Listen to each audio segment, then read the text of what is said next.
اعوذ باللہ من الشیطان الرجیم، بسم اللہ الرحمن الرحیم۔ السلام علیکم دوستو، میں خیریت سے ہوں اور امید کرتا ہوں کہ آپ لوگ بھی خیریت سے ہوں گے۔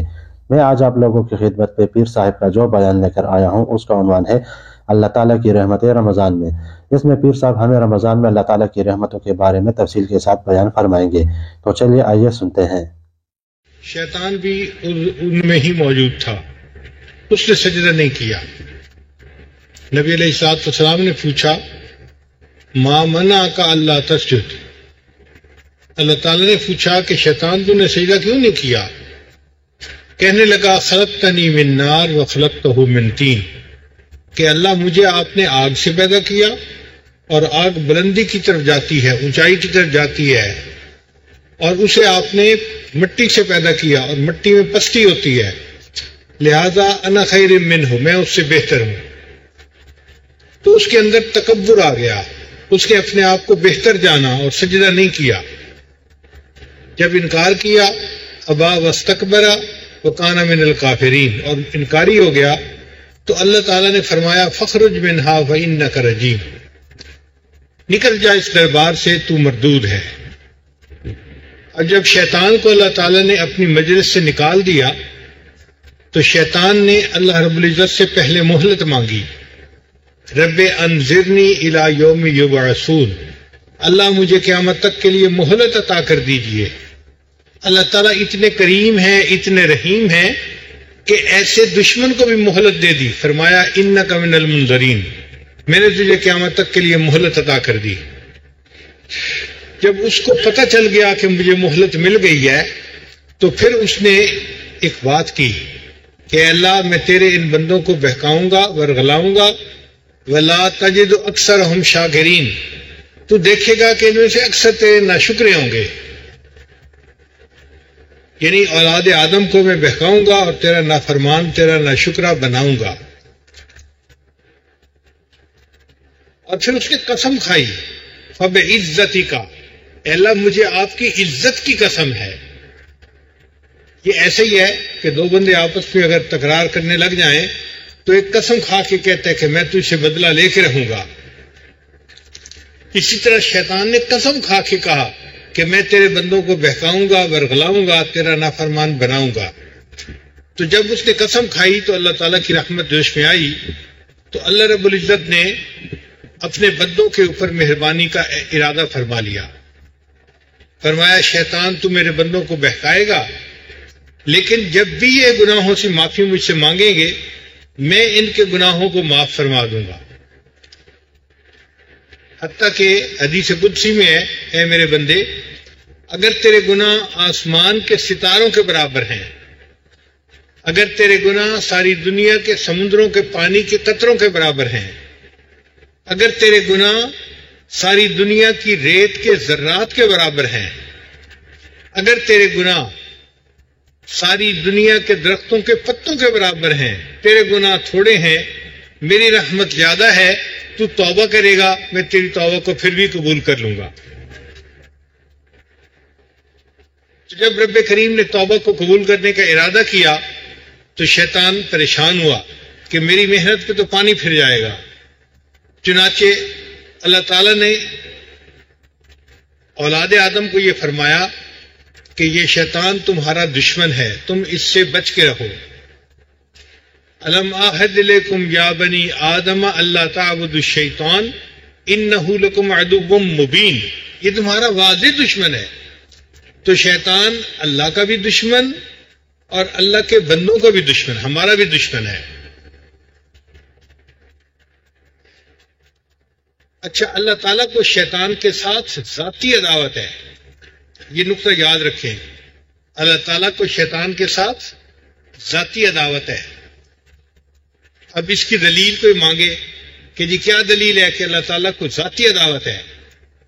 اس کی وجہ یہ کہ اللہ تعالیٰ نے تعوذ میں اپنے ذاتی نام سے انسان کو پناہ ماننے کا حکم دیا۔ ہم جو پڑھتے ہیں اعوذ باللہ من الشیطان الرجیم، تو اس میں اللہ کا کون سا نام ہے؟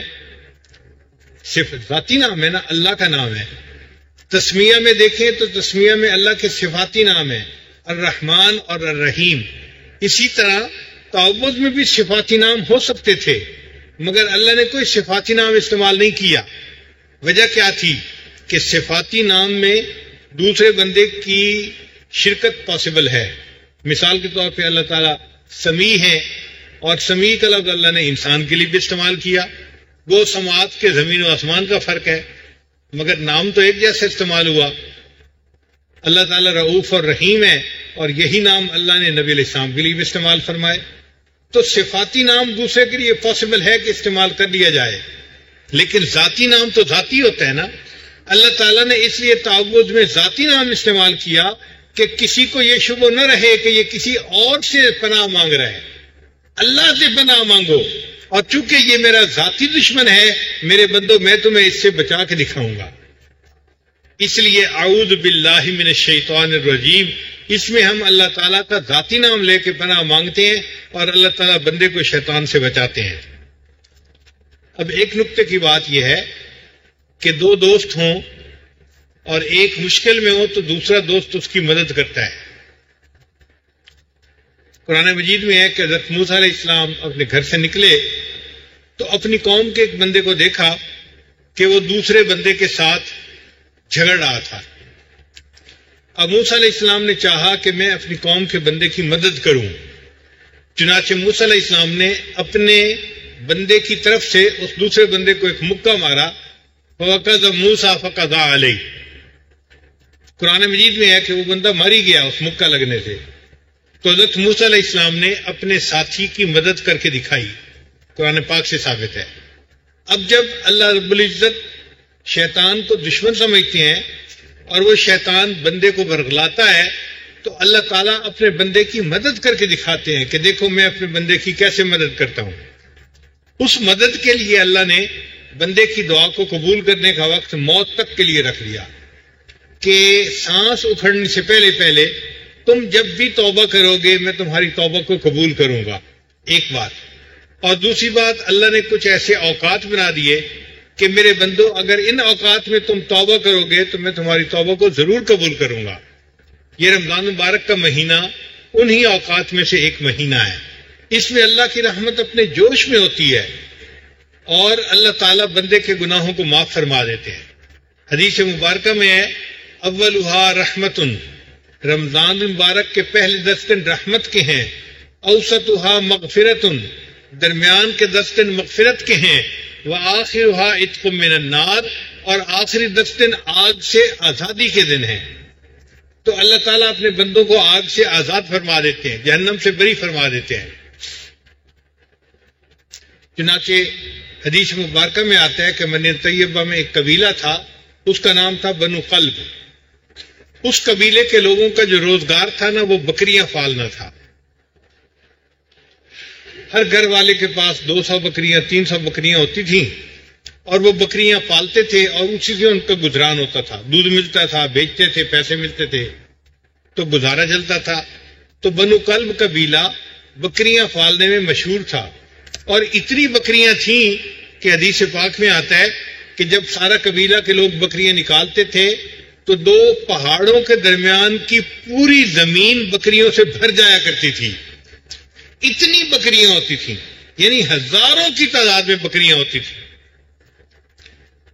اب آپ غور کیجئے، انسان کا سر چھوٹا سا ہے، اس سر کے اوپر اگر بال گننے لگے نا تو یہ بال سینکڑوں میں نہیں، ہزاروں میں نہیں، اس سے زیادہ میں ہوں گے، لاکھوں میں بال ہوتے ہیں ایک آدمی کے سر کے اوپر۔ اگر ایک بندے کے سر کے اوپر لاکھوں میں بال ہوتے ہیں تو ایک بکری کے جسم پر کتنے بال ہوں گے؟ کروڑوں میں ہوں گے۔ تو نبی علیہ الصلوۃ والسلام نے بنو قلب قبیلے کا نام لیا کہ بنو قلب قبیلے کی بکریوں کے بالوں کے برابر جہنمی رمضان مبارک کی ہر رات میں جہنم سے بری کر دیے جاتے ہیں۔ اللہ اکبر کبیرہ، سبحان اللہ۔ اللہ رب العزت کتنے عظیم ہیں، کتنے مہربان ہیں کہ اتنے بندوں کو ہر رات جہنم سے بری فرماتے ہیں۔ اب یہاں ایک سوال طالب علم کے ذہن میں پیدا ہوتا ہے کہ اللہ تعالیٰ نے شیطان بدبخت کو پیدا ہی کیوں کیا؟ نہ رہے بانس نہ بجے بنسری، نہ یہ بدبخت ہوتا نہ گناہ کرواتا، اور سکون سے سب نیکی پہ زندگی گزار لیتے. ایک سوال پیدا ہوتا ہے نا، علماء نے اس کا جواب لکھا ہے. وہ فرماتے ہیں کہ اللہ تعالیٰ نے شیطان کو اس لیے پیدا کیا تاکہ اگر میرے بندے کوئی گناہ کر بیٹھیں گے تو میں ان کے گناہوں کو شیطان کے سر پہ تھوپ دوں گا. اور ہم نے دیکھا ہے زندگی میں بیوی خاوند سے محبت کرتی ہے نا تو خاوند کی غلطی کوتاہیوں کو اس کے دوستوں کے سر ڈال دیتی ہے. خاوند تو بڑا اچھا ہے، بس اس کے دوست برے ہیں، وہ اس کو ایسا کرتے رہتے ہیں. اور ماں بیٹے کی غلطیوں کو اس کے دوستوں کے سر، میرا بیٹا تو بڑا ہی اچھا ہے، بس کیا کریں چند برے دوستوں کے ساتھ لگ گیا ہے اور ایسی حرکتیں کر بیٹھتے ہیں، بچہ ویسے بہت اچھا ہے. تو ماں بچے کی غلطیاں اس کے دوست کے سر پہ، بیوی خاوند کی غلطیاں اس کے دوست کے سر پہ. اسی طرح اللہ تعالیٰ قیامت کے دن انسانوں کی غلطیاں شیطان کے سر پہ ڈال دیں گے. بندہ تو میرا بہت اچھا تھا، بس شیطان نے بہکا دیا، میرا بندہ غلطی کر بیٹھا، میں اپنے بندے کو جنت بھیج رہا ہوں. اگر شیطان نہ ہوتا تو ہم جو گناہ کرتے اپنے نفس کی خرابی کی وجہ سے کرتے، پھر ہم بچ کیسے سکتے تھے؟ پھر تو ذمہ دار ہم ہی ہوتے. اس لیے شیطان کا ہونا ہمارے لیے بہتر ہو گیا کہ غلطیاں ہمارے سر سے اس کے سر پہ چلی جائیں گی اور اللہ تعالیٰ اپنے بندوں کو معاف فرما دیں گے اور ان کو اللہ تعالیٰ جنت عطا فرما دیں گے. لیکن رمضان مبارک میں اللہ تعالیٰ نے چند ایسی باتیں کی کہ جن سے صاف نظر آتا ہے کہ اللہ تعالیٰ اپنے بندے کے گناہوں کو معاف کرنا چاہتے ہیں. پہلی بات کہ اللہ رب العزت نے شیطان کو رمضان مبارک میں قید فرما دیا. حدیث مبارکہ میں ہے کہ جبریل علیہ السلام کو اللہ تعالیٰ بھیجتے ہیں اور فرماتے ہیں کہ جاؤ اور بڑے بڑے سرکش شیاطین کو قید کر دو کہ میرے پیارے حبیب صلی اللہ علیہ وسلم کے امتیوں کے روزوں کو خراب نہ کر سکیں. چنانچہ بڑے شیطانوں کو قید کر دیا جاتا ہے کہ یہ میرے امت کے روزہ داروں کو بہکا نہ سکیں. میں ایک مرتبہ یہ حدیث مبارکہ پڑھ رہا تھا تو پڑھتے پڑھتے ذہن میں خیال آیا کہ اللہ تعالیٰ نے جس طرح شیطان کو قید کروا دیا، کبھی رمضان مبارک میں انٹرنیٹ کو بھی بند کروا دیتے تو لوگ اور گناہوں سے بچ سکتے، لوگوں کے روزے اور خراب نہ ہوتے. تو رمضان مبارک میں اگر کوئی انسان نماز چھوڑتا ہے یا برائی کرتا ہے تو بڑے شیطان اس کو نہیں بہکاتے. وہ جو چھوٹے چھوٹے شیطان ہوتے ہیں نا، جن کو شتونگڑے کہتے ہیں، وہ ان کی وجہ سے یہ کام کر لیتا ہے. یا ان شیطانوں کا جو اثر اپنے نفس کے اوپر ہوتا ہے، اس نفس کی خرابی کی وجہ سے انسان گناہ کر لیتا ہے. تو اللہ رب العزت نے شیطان کو قید کروا دیا رمضان آنے سے پہلے ہی. اور دوسرا کام یہ کیا کہ رمضان مبارک میں بندوں کے اعمال کا اجر بڑھا دیا. چنانچہ رمضان مبارک میں ایک بندہ نفل کام کرے گا تو فرض کام کرنے کا اجر ملے گا، فرض کام کرے گا تو 70 فرض ادا کرنے کا ثواب عطا کیا جائے گا. تو اجر کو گویا 70 گنا اللہ رب العزت نے بڑھا دیا. یہ بھی اللہ رب العزت کا کتنا بڑا کرم ہے، کتنی بڑی مہربانی ہے. حدیث مبارکہ میں ہے کہ جو بندہ رمضان کے آخری 10 دن میں اعتکاف کرتا ہے سنت، اللہ تعالیٰ اس کو 2 حج اور 2 عمرے کرنے کا ثواب عطا فرما دیتے ہیں. پھر ایک تیسری مہربانی اللہ رب العزت نے یہ فرمائی کہ افطار کے وقت روزے دار کی دعا کو قبول کرنے کی خوشخبری سنا دی. چنانچہ نبی علیہ السلام نے بتلایا کہ روزہ دار آدمی افطار کے وقت جو دعا مانگتا ہے اللہ تعالیٰ اس کی دعا کو قبول کرتے ہیں. اب دیکھیں یہ کتنی بڑی نعمت ہے ہمارے لیے. آپ ذرا غور کریں، اگر کوئی نیک بندہ اللہ کا ولی ہمیں بتا دے بھائی قبولیت دعا کا وقت ہے، دعا مانگو، تو ہم کتنا رو رو کے اللہ سے مانگیں گے. یار ایک ولی نے کہا قبولیت دعا کا وقت ہے، اور یہاں تو ولیوں کے سردار اور نبیوں کے سردار اور اللہ کے پیارے حبیب صلی اللہ علیہ وسلم حضرت محمد مصطفیٰ احمد مجتبیٰ صلی اللہ علیہ وسلم ارشاد فرما رہے ہیں کہ افطاری کے وقت روزے دار کی دعا قبول ہوتی ہے. تو ہمیں تو چاہیے کہ افطاری سے پہلے خوب اللہ سے دعا مانگیں تاکہ ہمارے سارے کام اللہ آسان فرما دے. دنیا میں انسان اپنی مشکلات کو دور کرنے کے لیے جتنے اسباب اختیار کرتا ہے، دعا اس میں سے سب سے بہترین سبب ہوتا ہے. تو کیا ضرورت ہے کسی کے سامنے شکوے کرنے کی، کسی کو بتانے کی وہ جی میرے بیٹے کو نوکری نہیں ملتی، میری بیٹی کے ہاں بیٹا نہیں ہوتا، وہ جی بیٹی کو رشتہ نہیں مل رہا، کہنے کی کیا ضرورت ہے؟ افطار کے وقت دعا مانگیں، اللہ تعالیٰ ان دعاؤں کو قبول فرمائیں گے۔ ہم نے الحمدللہ اپنی زندگی میں 2-4 کی بات نہیں، 100-200 کی بات نہیں، ہزاروں لوگوں کو یہ بتایا کہ افطاری میں دعا مانگیں، وہ دعائیں جو آپ کو ناممکن نظر آتی ہیں اللہ رب العزت ان کو بھی قبول کریں گے، اور ہزاروں لوگوں نے ہمیں بتایا اللہ نے ان کی دعاؤں کو قبول فرما لیا، انہونی دعائیں بھی قبول ہوتی نظر آئیں، تو دعا قبول ہوتی ہے۔ آپ یوں سمجھیں کہ اللہ تعالیٰ نے آپ کو ایک چیک بک دے دی ہے، اس چیک بک کے اندر 30 کاغذ ہیں اور بلینک ہے وہ چیک بک، آپ نے اس کے اوپر جو مرضی لکھنا ہے اور اس کو بینک میں جمع کروا دینا ہے، اتنی اماؤنٹ آپ کے اکاؤنٹ میں آ جائے گی۔ یہ جو 30 دن ہیں یہ بڑے قیمتی دن ہیں، جن میں سے 20 دن تو چلے گئے اور 10 دن باقی رہ گئے۔ اب ہم اعتکاف میں اس لیے بیٹھے ہیں کہ ہم اعتکاف کے وقت، افطاری کے وقت مل کے سب دعا مانگیں، چونکہ مل کے دعا مانگنا اللہ کو زیادہ پسندیدہ ہے، قلوب کا اجتماع اللہ کو زیادہ اچھا لگتا ہے، اس لیے میدان عرفات میں دعائیں جلدی قبول ہو جاتی ہیں کہ دل اکٹھے ہوتے ہیں، ایک طرف متوجہ ہوتے ہیں۔ تو اعتکاف میں بھی اتنے 100 لوگ اگر ایک جگہ مل کر اللہ کی طرف متوجہ ہو کر دعا مانگیں گے تو یقیناً اللہ تعالیٰ دعاؤں کو قبول فرمائیں گے۔ ہم نے دیکھا ہے کسی کے دروازے پہ ایک بندہ آئے مانگنے کے لیے تو اس کا رویہ اور ہوتا ہے، اور اگر 100 بندے آ جائیں تو معاملہ ذرا ڈیفرنٹ ہوتا ہے، وہ کہتا ہے جی میں سارے محلے والوں کو کیسے خالی بھیجوں۔ بھائی اگر کوئی دنیا دار بندہ اپنے دروازے پہ 100 بندوں کا آنا اس کا لحاظ کرتا ہے تو اللہ تعالیٰ بھی تو اپنے گھر میں اتنے لوگوں کا آنا اور رو رو کے اللہ سے مانگنا اس کا لحاظ کریں گے اور ان کی دعاؤں کو قبول فرمائیں گے۔ پھر اللہ رب العزت نے روزے دار کے لیے باقی مخلوق کو دعا پہ لگا دیا۔ حدیث مبارکہ میں ہے کہ روزہ دار بندے کے لیے ہوا میں پرندے دعا کرتے ہیں، بلوں میں چونٹیاں دعا کرتی ہیں، پانی میں مچھلیاں دعا کرتی ہیں، یعنی یہ مخلوق بھی روزے دار کے لیے دعا کر رہی ہوتی ہے۔ تو اگر ہم گناہ گاروں کی اللہ تعالیٰ دعا نہیں قبول کریں گے تو بھئی اس مخلوق کی دعا کو ہی وسیلہ بنا دیں گے قبولیت کا، اور ہماری دعا قبول ہو جائے گی اس کے بدلے۔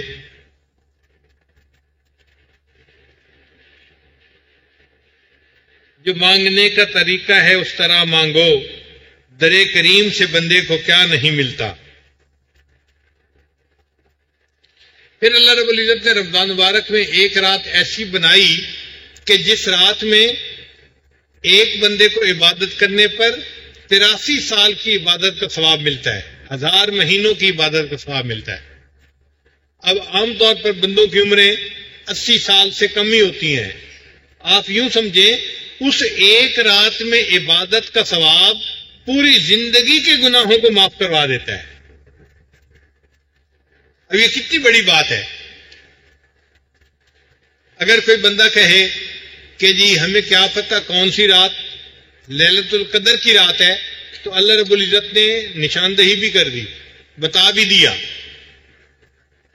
نبی علیہ السلام نے ارشاد فرمایا کہ لیلۃ القدر کی رات رمضان مبارک میں ہوتی ہے، اور ایک حدیث پاک میں فرمایا کہ رمضان مبارک کے آخری عشرے میں ہوتی ہے۔ اب بندہ کہے جی کہ میں 10 راتیں تو نہیں جاگ سکتا، مشکل ہے میرے لیے، تو فرمایا کہ آخری عشرے کی جو طاق راتیں ہیں ان میں ہوتی ہے، ایک دن آرام کرو، ایک دن دعا کرو، ایک دن کام، ایک دن آرام۔ تو 5 راتیں جاگنا تو کوئی مشکل کام نہیں نا، 21، 23، 25، 27، 29، ان 5 راتوں میں کوئی نہ کوئی رات لیلۃ القدر کی رات ہوگی۔ اب ایک بندہ کہتا ہے کہ جی مجھ سے تو پوری رات نہیں جاگا جاتا، مجھے کیا پتا وہ رات کی خاص رحمتیں کب شروع ہوں، 1 بجے، 2 بجے، 11 بجے، یا مغرب کے وقت ہی شروع ہو جائے۔ میں تو پوری رات نہیں جاگ سکتا، میں تو جی بس تراویح پڑھوں گا اور سو جاؤں گا، اس سے زیادہ نہیں جاگا جاتا، پوری رات جاگنا تو میرے لیے بڑا مشکل ہے۔ تو اس کو اور بھی آسانی کر دی، فرمایا کہ اچھا تم بے شک پوری رات مت جاگو، ہم تمہیں گیس لگا دیتے ہیں، گیس جانتے ہیں نا، طالب علم جو ہے نا جب پیپر دینے ہوتے ہیں، ہمارے مدرسے میں جب وفاق کے امتحان ہوتا ہے نا تو استادوں کے پاس شاگردوں کا ہجوم ہوتا ہے. استاد جی گیس لگا دو کون سا جو ہے نا وہ سوال آئے گا، اور ہمارے بعض حضرات کا گیس بڑا صحیح لگتا ہے، بالکل صحیح وہی جو ہے سوال آتے ہیں اور بچے بڑے خوش ہوتے ہیں گیس لگوا کے. تو اللہ تعالیٰ نے بھی گیس لگا دیا کہ اچھا ہم تمہیں لیلۃ القدر میں عبادت کا گیس لگا دیتے ہیں کہ تم کیسے عبادت کر سکتے ہو. یا اللہ وہ گیس کیسے ہے؟ فرمایا کہ لیلۃ القدر میں تنزل الملائکۃ والروح فیہا باذن ربہم من کل امر سلام. اس میں جبریل علیہ السلام فرشتوں لے کر زمین پر اترتے ہیں اور زمین والوں کے لیے سلامتی کی دعائیں مانگتے ہیں، اور رحمت کا نزول ہوتا ہے خاص طور پر. یا اللہ یہ تو آپ نے بتا دیا کہ رحمت کا نزول ہوتا ہے، لیکن ہمیں کیسے پتہ چلے کہ وہ کب تک نزول ہے؟ اللہ نے فرمایا ہے یا حتی مطلع الفجر، یہ جو رحمت کا نزول ہوتا ہے جب بھی شروع ہوتا ہے یہ فجر ہونے تک باقی رہتا ہے. اب یہاں گیس لگ گیا کہ جو بھی رات ہوگی وہ طلوع فجر تک اس کی برکتیں یقیناً رہیں گی، چونکہ قرآن پاک میں ہے. تو اس کا مطلب یہ ہوا کہ اگر آپ اعتکاف میں رات کو سو بھی جائیں لیکن سحری کے وقت ذرا اٹھ کے طلوع سحر سے پہلے یعنی سحری کا وقت ختم ہونے سے پہلے آپ اگر چند رکعت پڑھ کے دعا مانگیں گے آپ کو تو لیلۃ القدر میں عبادت کرنے کا ثواب نصیب ہو جائے گا.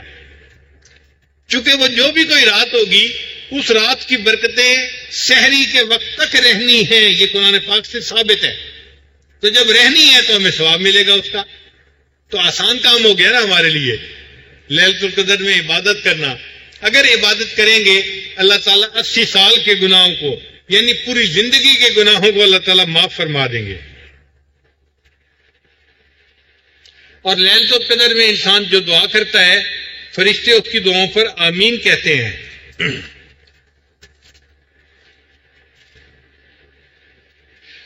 اب ہر رات میں اتنے جہنمی جہنم سے بری ہوتے ہیں. ہم نے کئی لوگوں کو دیکھا ہے کہ شروع میں وہ قدر نہیں کرتے، لحاظ نہیں کرتے، جب نعمت ختم ہونے کا وقت ہوتا ہے نا پھر ان کو لحاظ ہوتا ہے. چنانچہ بعض لوگوں کو دیکھا کہ شروع میں ان کو رمضان کا اتنا لحاظ نہیں ہوتا لیکن آخری دنوں میں پڑھ رہے ہوتے ہیں یا سحوری الوداع، یعنی ان کو احساس ہوتا ہے اب 2 دن رہ گئے، اب 1 دن رہ گیا. تو رب کریم نے کہا کہ میرے بندو ہو سکتا ہے کہ تمہارا بھی حال ایسا ہو کہ تم پہلے دنوں میں تو غفلت میں رہو اور جب پتہ چلے کہ اب 2 دن رہ گئے تب تمہیں احساس ہو کہ اب تو رمضان ہاتھ سے گیا اور پھر تم اس کی کوشش کرو.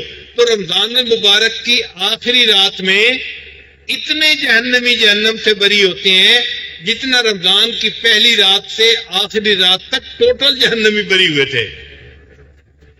اب آپ بتائیں کہ اگر ہر رات میں اتنے جہنمی بری ہوتے ہیں پورے مہینے میں کتنے بری ہوں گے، اور آخری رات میں اتنے ٹوٹل بندے اور جہنم سے بری کر دیے جاتے ہیں.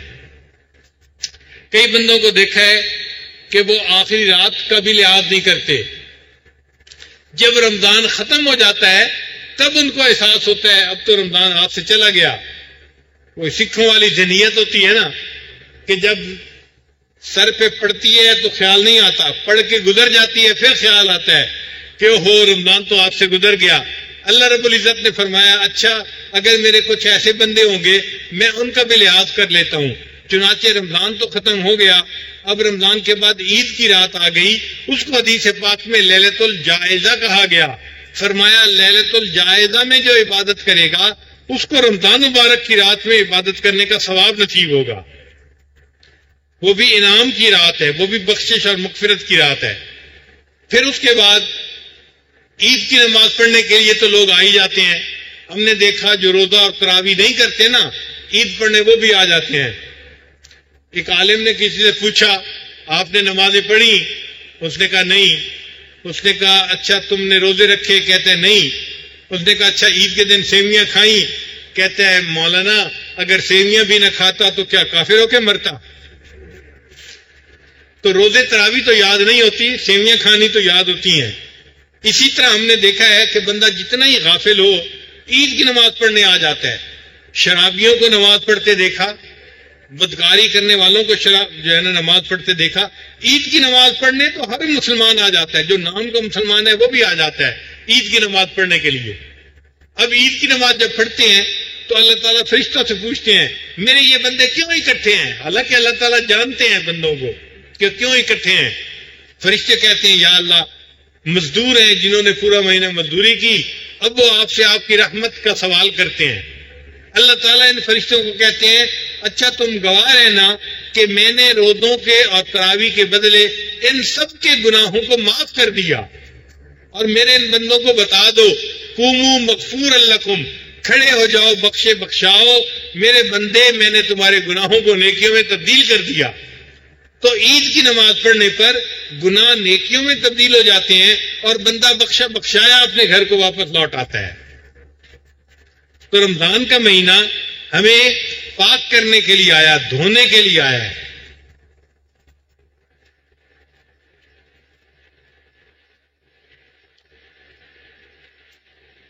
اس لیے حدیث پاک میں فرمایا گیا الصوم جنۃ, روزہ ڈھال ہے, یعنی ڈھال انسان نے پہنی ہوئی ہو تو وہ دوسرے کے گولی سے یا تلوار سے تیر سے بچ جاتا ہے. اسی طرح یہ روزہ ایسی ڈھال ہے کہ اس کے رکھنے سے انسان شیطان کے ہتھیاروں سے بچ جاتا ہے اور اللہ تعالیٰ اس کو جہنم سے نکال کر جنت عطا فرما دیتے ہیں.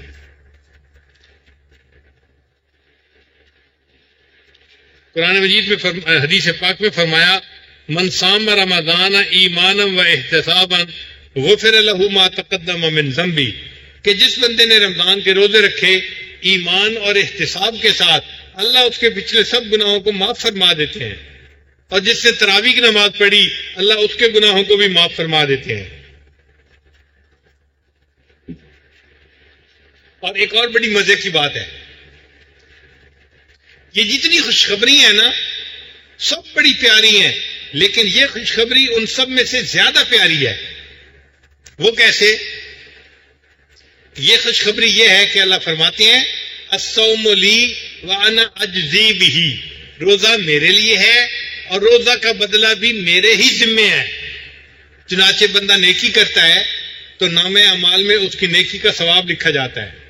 جب روزہ رکھتا ہے تو فرشتے روزے کا ثواب نہیں لکھتے, صرف لکھتے ہیں اس بندے نے روزہ رکھا, اب اس کا ثواب قیامت کے دن اللہ اس کو عطا کریں گے.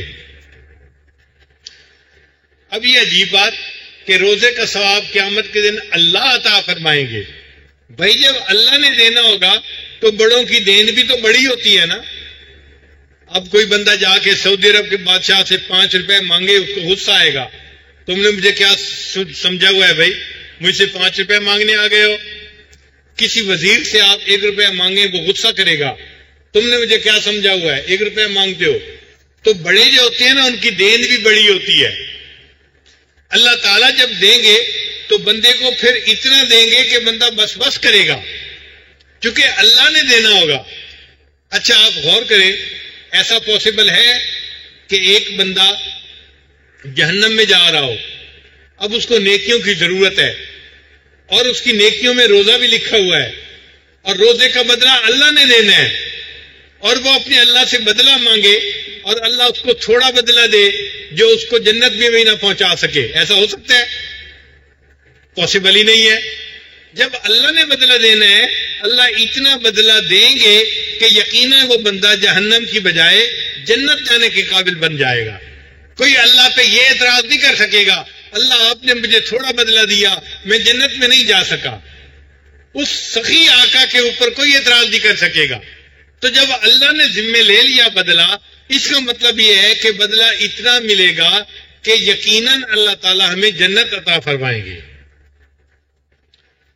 حفاظت جس سفینے کی انہیں منظور ہوتی ہے کنارے تک اسے خود لا کے طوفان چھوڑ دیتے ہیں.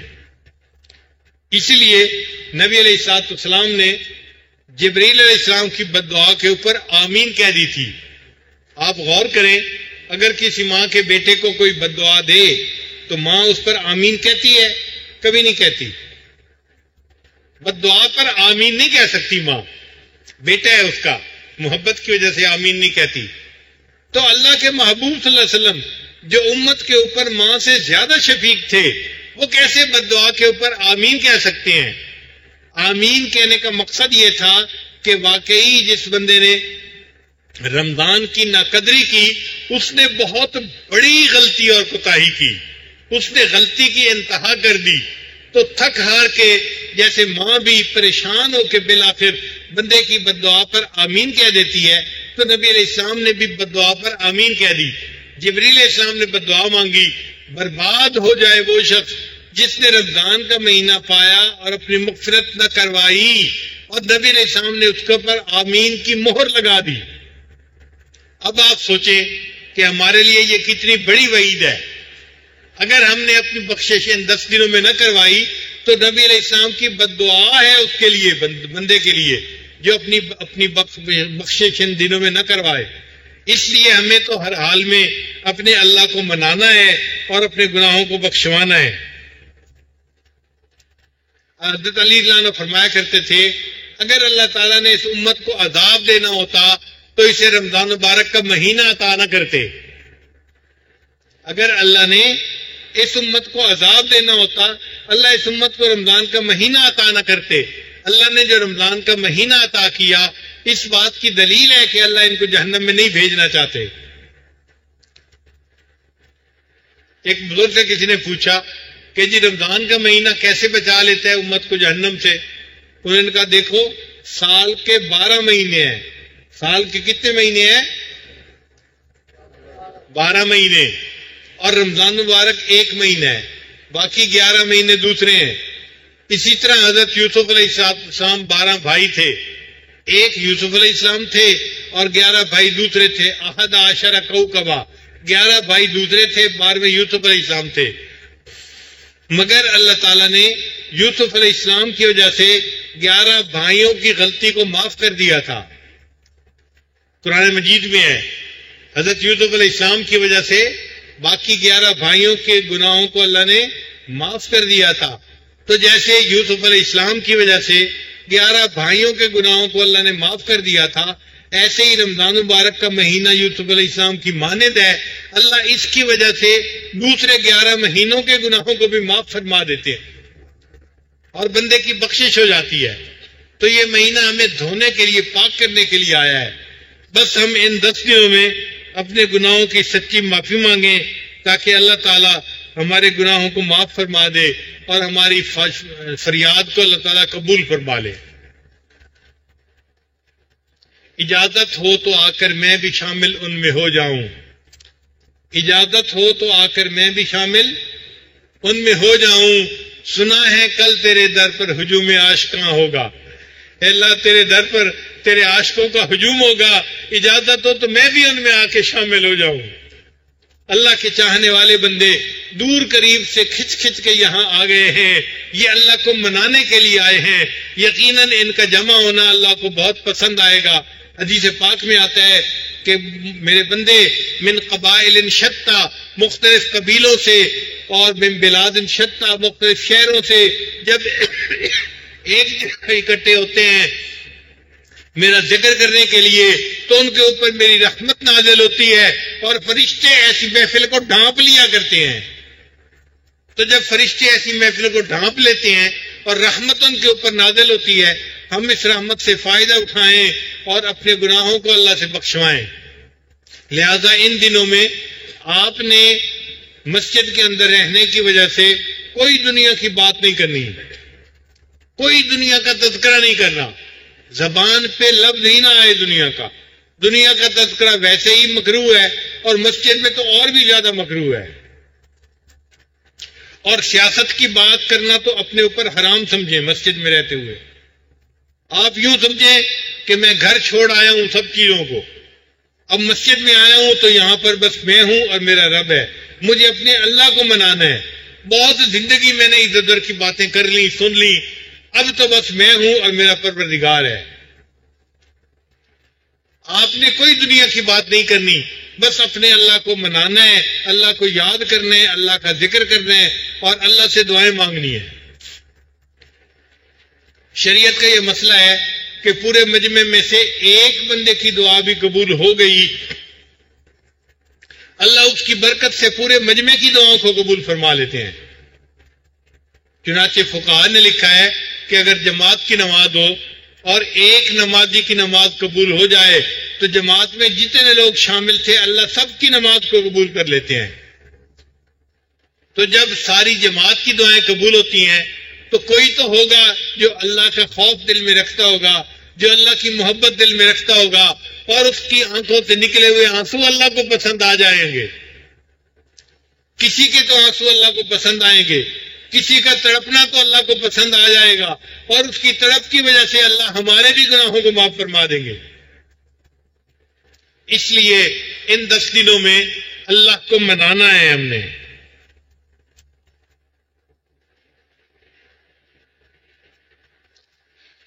اگر کوئی بیٹا گھر سے چلا جائے اور پھر واپس آئے تو ماں دروازے کو کھولنے میں دیر نہیں لگاتی۔ اسی طرح کوئی بندہ اپنے اللہ سے دور چلا جائے گناہوں کی زندگی میں اور پھر احساس کر کے واپس آئے اور اللہ کا دروازہ کھٹکھٹائے، اللہ تعالیٰ دروازہ کھولنے میں دیر نہیں لگاتے۔ ماں دروازہ کھولنے میں تو دیر لگا سکتی ہے، اللہ تعالیٰ دروازہ کھولنے میں دیر نہیں لگاتے۔ کہتے ہیں کہ ایک شخص دریا کے کنارے کھڑا تھا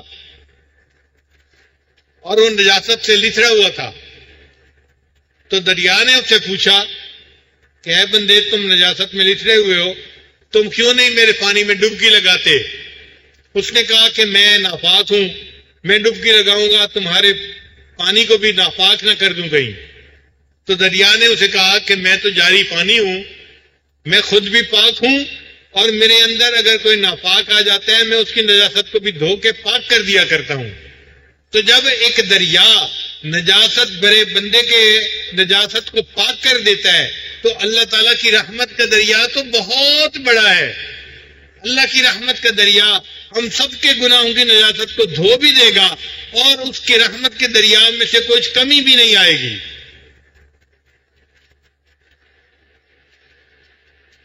اس لیے اللہ تعالیٰ سے دعائیں مانگیے کہ اللہ تعالیٰ ہم سب کے گناہوں کو معاف فرما دے اور ہمیں باطنی طور پر اللہ تعالیٰ دھو دے۔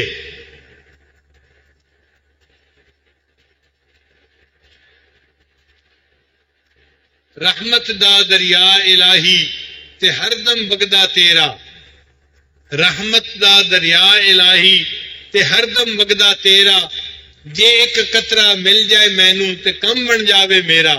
اے اللہ، تیرا تو رحمت کا دریا ہے، اگر ایک قطرہ ہمیں مل جائے تو ہمارا بھی کام بن جائے گا۔ ہر کوئی آنکھے تیرا تیرا تے میں بھی آنکھاں تیرا۔ اے اللہ، ہر کوئی کہتا ہے کہ اللہ ہم تیرے ہیں، ہم تیرے ہیں، ہم تیرے ہیں، اور اللہ میں بھی کہتا ہوں کہ میں بھی تیرا ہوں۔ ہر کوئی آنکھے تیرا تیرا تے میں بھی آنکھاں تیرا، تے تیرا کچھ نہیں جانا مولا جے تو کہہ دے میرا۔ اور اے اللہ، تیرا تو کچھ نہیں جانا، اگر ایک دفعہ تو کہہ دے کہ بندہ تو میرا ہے، تو بھی میرا ہے۔ اے اللہ، ہم آپ کے گھر آئے بیٹھے ہیں، ہم تو کہتے ہیں ہم تیرے ہیں، ہم تیرے ہیں۔ اے اللہ، ایک دفعہ تو آپ ہی کہہ دیجئے ہاں میرے بندو تم میرے ہو۔ ایک دفعہ آپ کہہ دیں گے اللہ، ہمارا بیڑا پار ہو جائے گا، ہماری بخشش ہو جائے گی، اللہ ہماری زندگی کا مقصد پورا ہو جائے گا۔ اللہ تعالیٰ آج کی اس محفل میں ہمارے گناہوں کی بخشش فرمائے، اور اٹھنے سے پہلے اللہ ہمارے سب گناہوں کو معاف فرما دے۔ ان 10 دنوں میں خوب اللہ کا ذکر کیجئے، ان 10 دنوں میں خوب اللہ کا ذکر کیجئے، اور اللہ تعالیٰ سے دوستی لگائیے، اللہ سے دوستی بڑھا دیجئے، کیونکہ جو بندہ دنیا میں اللہ تعالیٰ سے دوستی کی کوشش کرے گا، اللہ تعالیٰ قیامت کے دن اس کو اپنے دشمنوں کی قطار میں کھڑا نہیں فرمائیں گے۔ یہ کیسے پاسبل ہے کہ ایک بندہ اللہ سے دوستی کرنے کی کوشش میں لگا ہوا ہو اور اللہ اس کو دشمنوں کی قطار میں کھڑا کر دے؟ ایسا ہو ہی نہیں سکتا۔ اور جو بندہ اللہ سے دوستی کرے گا، اللہ تعالیٰ قیامت کے دن اس کے ساتھ رحمت کا معاملہ فرمائیں گے۔ چنانچہ حضرت مولانا رشید احمد گنگوئی رحمۃ اللہ علیہ نے فرمایا کہ جو بندہ پوری زندگی میں ایک مرتبہ محبت کے ساتھ اللہ کا لفظ زبان سے نکالے گا، یہ ایک مرتبہ اللہ کا لفظ کہنا کبھی نہ کبھی اس بندے کے لیے جہنم نکلنے کا سبب بن جائے گا۔ ایک مرتبہ اللہ کہا محبت کے ساتھ، ایک مرتبہ اگر اللہ کا لفظ محبت کے ساتھ کہا تو کبھی نہ کبھی جہنم سے نکلنے کا سبب بنے گا. تو جو بندہ ہر دن میں ہزاروں مرتبہ اللہ کا نام لے گا اپنے دل میں اپنی زبان سے، پھر اللہ تعالیٰ اس کو جہنم کیسے بھیجیں گے؟ اس لیے حدیث پاک میں آتا ہے، امام غزالی رحمۃ اللہ نے اپنی کتاب میں اس کو نقل کیا ہے، اللہ تعالیٰ قیامت کے دن اعلان کروائیں گے مجھ سے محبت کرنے والے کہاں ہیں؟ تو امت کے کتنے لوگ ہوں گے جو کھڑے ہو جائیں گے کہ یہ اللہ سے محبت کرنے والے ہیں. پھر اللہ فرمائیں گے یہ مجھ سے محبت کرنے والے ہیں، ان کا حساب لیتے ہوئے مجھے شرم آتی ہے، جاؤ یہ سارے کے سارے بلا حساب جنت میں چلے جاؤ.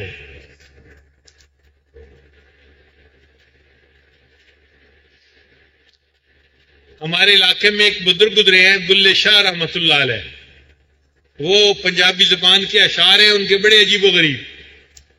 تو ایک شعر انہوں نے کہا، میں اس کا ترجمہ اردو میں بھی کر دوں گا تاکہ سب کے لیے سمجھنا آسان ہو جائے اور سب جو ہے وہ اس کے مضمون سے فائدہ اٹھا سکیں. فرماتے ہیں، کورے کاغذ کتاب نہ ہوندے. کورے کاغذ کہتے ہیں خالی کاغذ کو. اگر خالی کاغذ کو کوئی جلد باندھ دے اس کو کتاب تو نہیں نہ کہتے. بھئی خالی کاغذ ہے، لکھا ہوا تو کچھ نہیں ہے. تو کہتے ہیں کہ کورے کاغذ کتاب نہ ہوندے تے سارے پھول گلاب نہ ہوندے. اور ہر پھول گلاب کا پھول نہیں ہوتا، کوئی موتیے کا ہوتا ہے، کوئی اور پھول ہوتا ہے، کوئی گلاب کا پھول بھی ہوتا ہے. کورے کاغذ کتاب نہ ہوندے تے سارے پھول گلاب نہ ہوندے تے جے کر یاری لائیے بلیا تے یارہ نال حساب نہ ہوندے. اور اے بلے شاہ، اگر کسی سے یاری لگائی جائے تو پھر یار سے حساب کتاب کرتے شرم آتی ہے. اللہ رب العزت سے جو بندہ دوستی لگائے گا اللہ تعالیٰ قیامت کے دن اس کا حساب نہیں کریں گے، بلا حساب اس کو جنت عطا فرما دیں گے. دعا ہے اللہ تعالیٰ ہمیں بھی بلا حساب جنت عطا فرمائے. اللہم انا نسألک الجنہ ونعوذ بک من النار وآخر دعوانا ان الحمد. تو جی دوستو، جیسا کہ آپ لوگوں نے سنا، آج کے بیان کا عنوان تھا اللہ کی رحمتیں رمضان میں. اس میں پیر صاحب نے ہمیں بڑے تفصیل کے ساتھ رمضان میں اللہ تعالیٰ کی رحمتوں کے بارے میں ذکر فرمایا. امید کرتا ہوں کہ آج کا یہ بیان آپ لوگوں کو پسند آیا ہوگا، اور انشاءاللہ میں کوشش کروں گا کہ آپ لوگوں کی خدمت میں بہت جلد ایک اور نئے بیان کے ساتھ حاضر ہو جاؤں. تب تک کے لیے مجھے اجازت دیجیے گا. اللہ حافظ.